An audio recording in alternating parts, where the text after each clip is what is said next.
dreary. I pondered, weak and weary, over many a quaint and curious volume of forgotten lore. While I nodded, nearly napping, suddenly there came a tapping, as if someone gently rapping at my chamber door. To some visitor, tapping at my chamber door. Only this, and nothing more. Distinctly I remember, it was in the bleak of December, and each separate dying ember wrought its ghost upon the floor. Eagerly I wished the morrow, vainly I had sought to borrow from my books a case of sorrow, sorrow for the lost Lenore, for the rare and radiant maiden who the angels named Lenore, nameless, here forevermore. And the silken, sad, uncertain rustling of each purple curtain thrilled me, filled me with a fantastic terrors never felt before. So that now, to still the beating of my heart, I stood waiting to some visitor entreating entrance at my chamber door. Some late visitor entreating entrance at my chamber door. This is it, nothing more. Presently, my soul grew stronger, hesitating then no longer. Sir, said I, oh madam, truly your forgiveness I implore. But the fact is, I was napping, and so gently you came rapping, and so faintly you came tapping at my chamber door, that I scarce was sure I heard you. Here I opened the wide door. Darkness was there, but nothing more. Deep into the darkness peering, long I stood there, wondering, fearing, doubting, dreaming dreams no mortal ever dared to dream before. But the silence wasn't broken, and the stillness gave no token, and the only word there was spoken was this whispered word, Lenore. This I whispered, and an echo murmured back the word, Lenore. Merely this, nothing more. Back into the chamber turning, all my soul within me burning. Soon again I heard a tapping, something louder than before. Surely, said I, surely that is something at my window lattice. Let me see then what thereat is, and this mystery explore. Let my heart be a moment, and this mystery explore. 'Tis the wind, nothing more. Open here I flung the shutter, and with many a flirt and flutter, in there stepped a stately raven of the stately days of yore. Not the least obeisance he made, not a moment stopped or stayed he, but with a mind of lord or lady perched above my chamber door, perched upon a bust of Pallas just above my chamber door, perched and sat, and nothing more.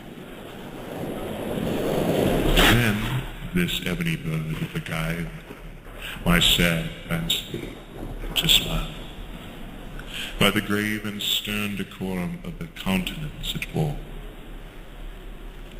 Though thy crest be shorn and shaven thou, I said, art sure no craven ghastly, grim, and ancient raven, wandering from the nightly shore.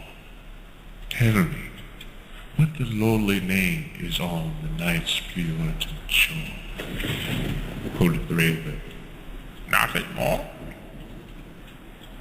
Much I marveled this ungainly fowl to hear discourse so plainly, though its answer little meaning, little relevancy bore, for we cannot help agree that no living human being ever yet was blessed with seeing bird above his chamber door, bird a beast upon the sculptured bust above his chamber door, with such name is nevermore.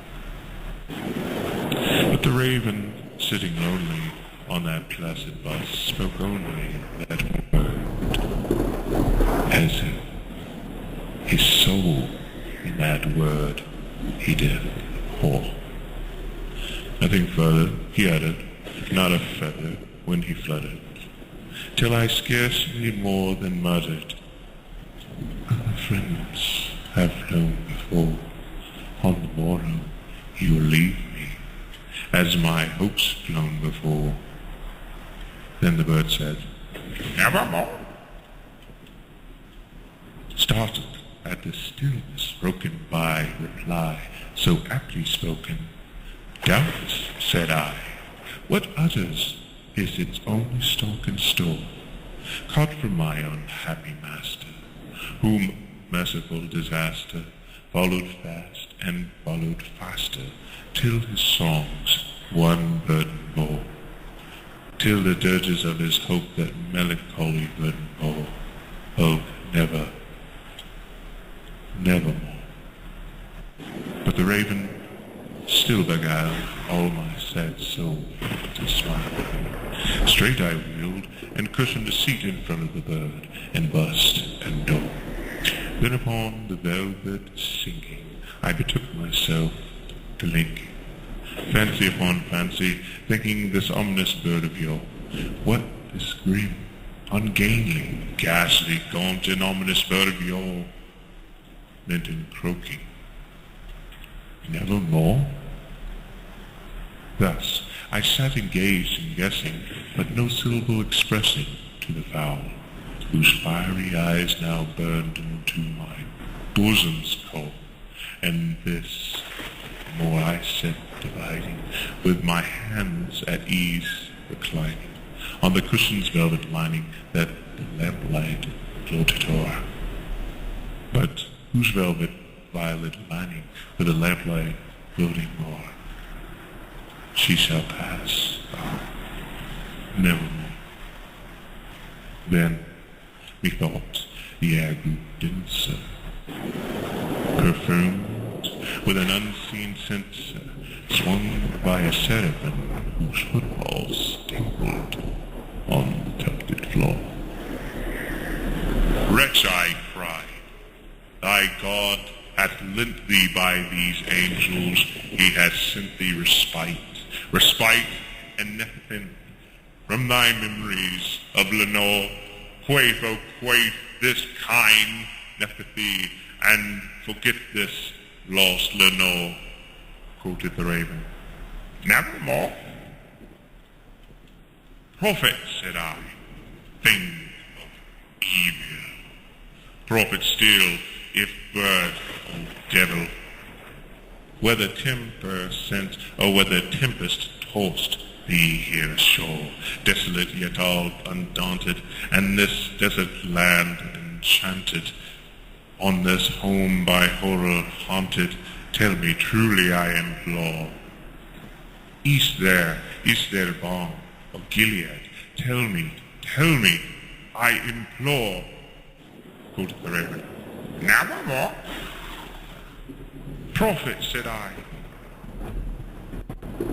"thing of evil, prophet still, if bird or devil, by that heaven that bends upon us, and by that God we both adore, tell us this soul was sodden laden, if within the distant Eden If thou shalt clasp a sainted maiden whom the angels have made, no, clasp a rare and radiant maiden whom the angels name, quoted the raven, nevermore. Be that word all sign of parting, bird or fiend. I shrieked, upstarting, get thee back into the tempest and stand the nice Victorian shore. Leave no black plume as a token of that lie soul hath spoken. Leave my loneliness unbroken. Quit the bust above my door. Take thy beat from out thy heart. Take thy form from off my door. Quoted the raven. Nevermore. And the raven, never flitting, still in sitting, still in sitting, o'er the pallid bust of Pallas, just above my chamber door. And his eyes have all the seeming of a demon's that is dreaming.